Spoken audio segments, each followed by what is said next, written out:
Hello guys, myself Pavan and you're watching Optimus Tech Coder, and in this video we are going to discuss about typecasting and different types of it. So watch the video till the end, and if you are new to this channel, consider subscribing because I'm coming up with new videos every week. So let's get started.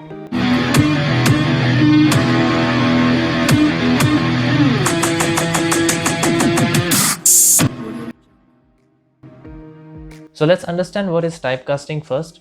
So whenever we are trying to store a value of a data type, of certain data type, to another variable of certainly different data type, when we do that, that's what we call typecasting. Basically, typecasting is of two types: implicit and explicit typecasting. So let's have a look on the first one, that is implicit typecasting. So in case of implicit typecasting, we need to keep four things in our mind. First, implicit typecasting is done completely by compiler. As a programmer, we need not to worry about anything if implicit typecasting is being done.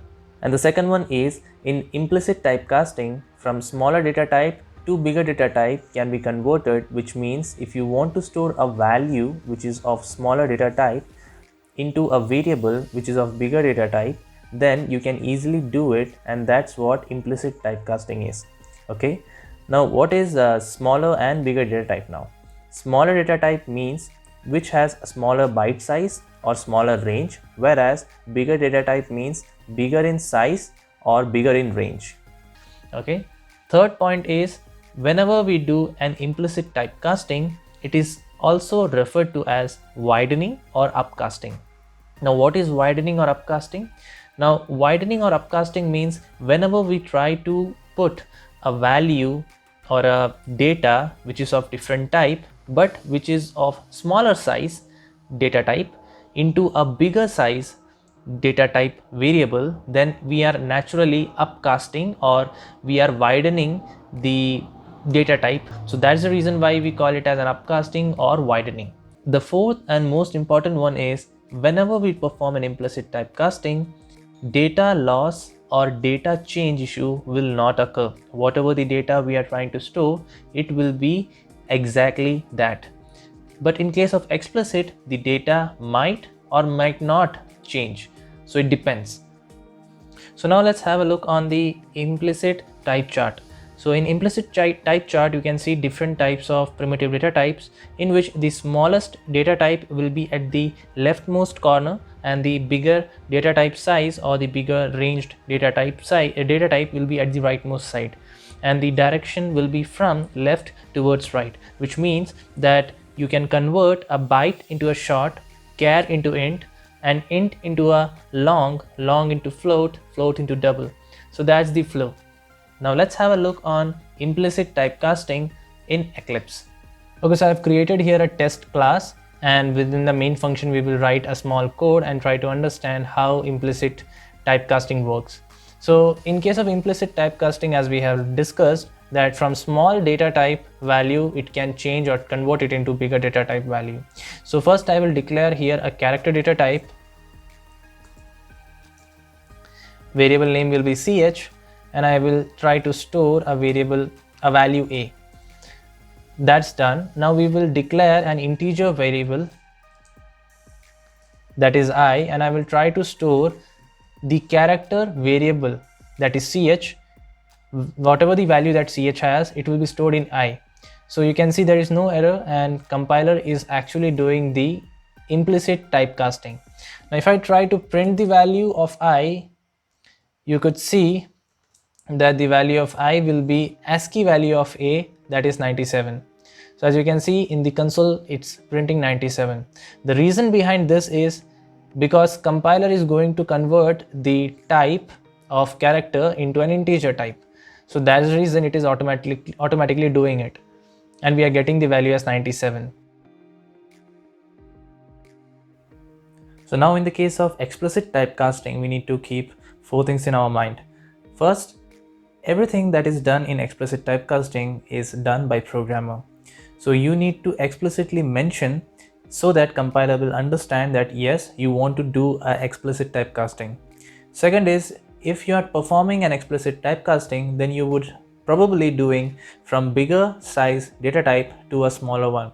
So this will be explained in the next section where I will be doing it in Eclipse. So let's see the third one. So third one is narrowing or downcasting. So whenever you perform any kind of explicit typecasting, it is obvious that from a bigger data type, you are converting it into a smaller data type. So that's why we call it as narrowing or downcasting. And the fourth one is the information that you try to store during the explicit typecasting. It might lose the information or the information might change. It depends on the size of the information or the range. So that's the 4 points that you need to keep in your mind. And next we can see the chart of explicit typecasting so that we will get a clear idea how the flow is. Now let's have a look on the explicit type chart. This is exactly same as the implicit type chart, but here the direction of arrows will be from right towards left, which means that you are converting a bigger size data type into a smaller size. Now let's have a look in Eclipse how we can perform explicit typecasting. So let's see the example for an explicit typecasting and we will understand how can we do it. So first I will just declare here a byte data type B with some value, for example, not byte. First I will declare here with integer data type I with some value like 140. Okay, and if I try to store it in a smaller data type variable, that is byte B equals I, you can see compiler is clearly mentioning that this is a type mismatch error. So for that you need to mention explicitly that you want to do an explicit typecasting. So in that case the error will be removed, and if you try to print the value of B, and you can find that the information that you have stored in the variable I is completely different now, and it has become -166. You have actually stored 140. The reason behind it is the value or the range that byte is having is of 127. That's the maximum range that a byte is having, positive range.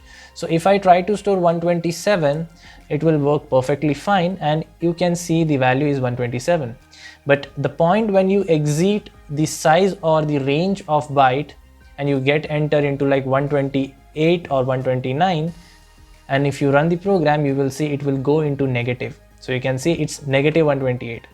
So the reason behind it is the size of byte is smaller, and when you are trying to store an integer value that is having 4 bytes of space into a data type which is having only 1 byte of space, that's the only reason why we are finding a data missing or data change issue. Okay, the data might change. That's the whole thing that we have in explicit typecasting. So that's all in today's videos, guys. I hope you liked the video. If you liked it, please hit like and subscribe to my channel, and don't forget to leave a comment below. So till then, bye.